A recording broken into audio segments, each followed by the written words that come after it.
Баршаңызға сәлем достар. Үйлеріңізде желінбей қалған қатты конфеттеріңіз болатын болса, балдарыңызға сусын жасап берсеңіздер болады, керемет болып шығады. Ең алдымен ыдысымызға конфетімізді салып аламыз, және де кез келген жеміс түрін қолдана берсеңіздер болады. Мен алма қостым және жалбыз, татымына қарай кішкене қант қостым. Қантты көп қоспай қойсаңыздар да болады, өйткені конфеттің тәттісі де бар.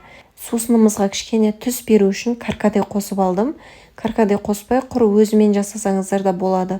Суымызды толтырып құйып аламыз да газге қоямыз. Газдың астын міндетті түрде қатты қоя бересіздер.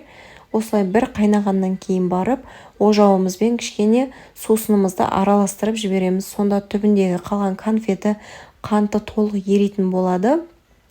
Одан кейін және толық суытып барып, балдарға ұсына бересіздер. Салқындатып ішсеңіздер де болады. Видео ұнаса лайк басып, каналыма тіркеліп, пікір жазып, қолдап кетуді ұмытпаңыздар. Қоңырауша белгісін де басып қойыңыздар. Жаңа видеоларым сіздерге көрінетін болады.